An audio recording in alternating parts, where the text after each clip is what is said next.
आज शाम करीब 7 बजे दिल्ली में लाल किले के पास सुभाष मार्ग ट्रैफिक सिग्नल पर I-20 हुंडई गाड़ी में एक ब्लास्ट हुआ। नमस्कार, मैं हूं नैन्सी द्विवेदी और आप देख रहे हैं निष्पक्ष दैनिक खबर। दिल्ली के दिल लाल किला के पास सोमवार शाम एक जोरदार धमाका हुआ जिसने पूरे देश को दहला कर रख दिया। शाम करीब 6:52 पर एक धीमी गति से चल रही कार जब लाल किला मेट्रो स्टेशन के बाहर ट्रैफिक सिग्नल पर रुकी, तभी उसमें अचानक तेज धमाका हुआ। ट्रैफिक सिग्नल पर गाड़ियों की लंबी कतारें थीं। लोग अपने घर की ओर जा रहे थे। कोई मेट्रो पकड़ने जा रहा था तो कोई परिवार संग पुरानी दिल्ली की गलियों में घूमने जा रहा था। तभी एक सफेद रंग की धीमी गति से चलती कार लाल बत्ती के पास आकर रुकती है और कुछ ही सेकंड बाद वो कार अचानक से फट जाती है। आसपास की गाड़ियां आग की लपेटों में घिर जाती है। लोगों की चीखें वहां पे गूंजने लगती हैं। कुछ लोग सड़क पर गिर पड़े, कई घायल हो गए और कुछ की तो मौत ही हो गई। शाम 7:05 पर दिल्ली फायर डिपार्टमेंट को कॉल मिली कि लाल किला मेट्रो स्टेशन के पास कार में विस्फोट हुआ है। तुरंत 7 दमकल गाड़ियां रवाना की गईं। दिल्ली पुलिस ने कुछ ही मिनटों में पूरा इलाका सील कर दिया। आग इतनी भयंकर थी कि आग की लपटें 15 फीट ऊपर तक उठ रही थीं। 7:29 तक दमकल कर्मियों ने आग पर काबू पा लिया, लेकिन तब तक सब कुछ जल चुका था। दिल्ली पुलिस कमिश्नर सतीश गोलचा खुद मौके पर पहुंचे। उन्होंने बताया, एक धीमी गति से चल रही गाड़ी सिग्नल पर रुकी थी, उसी में विस्फोट हुआ। आसपास की गाड़ियों को भी नुकसान पहुंचा। जांच एजेंसियां FSL और NIA मौके पर है। थोड़ी ही देर में NIA, NSG कमांडो और फॉरेंसिक टीम घटनास्थल पर पहुंच गई। टीम हर गाड़ी के टुकड़े, हर जले हुए मलबे का सैंपल उठा रही थी। शक ये है कि धमाका लो इंटेंसिटी डिवाइस या IED से किया गया। घायलों को तुरंत LNJP अस्पताल पहुंचाया गया। अस्पताल के बाहर सुरक्षा बढ़ा दी गई है। डॉक्टर्स ने बताया कि कई घायलों की हालत गंभीर है।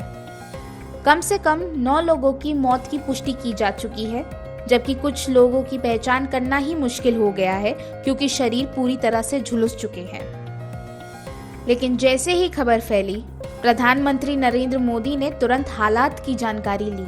उन्होंने गृह मंत्री अमित शाह से बात कर पूरी रिपोर्ट मांगी। अमित शाह ने दिल्ली पुलिस कमिश्नर और IB डायरेक्टर से लगातार संपर्क में रहकर अपडेट लिया।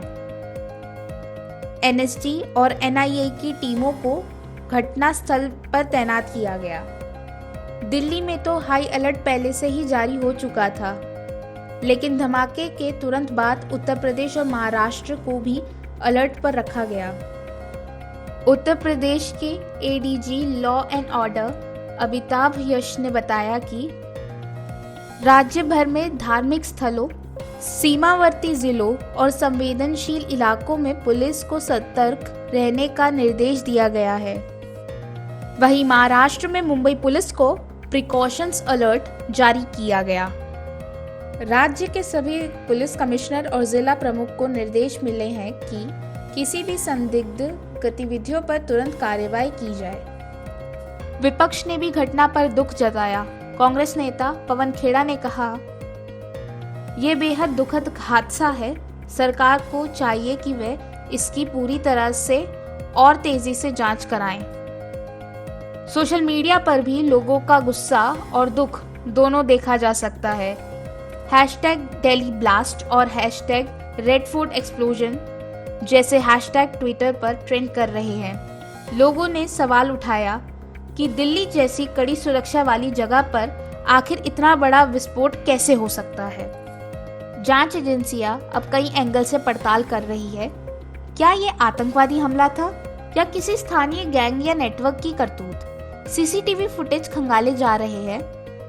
मेट्रो स्टेशन और आसपास की दुकानों के कैमरों में जो भी कैद हुआ वह अब जांच का अहम हिस्सा है।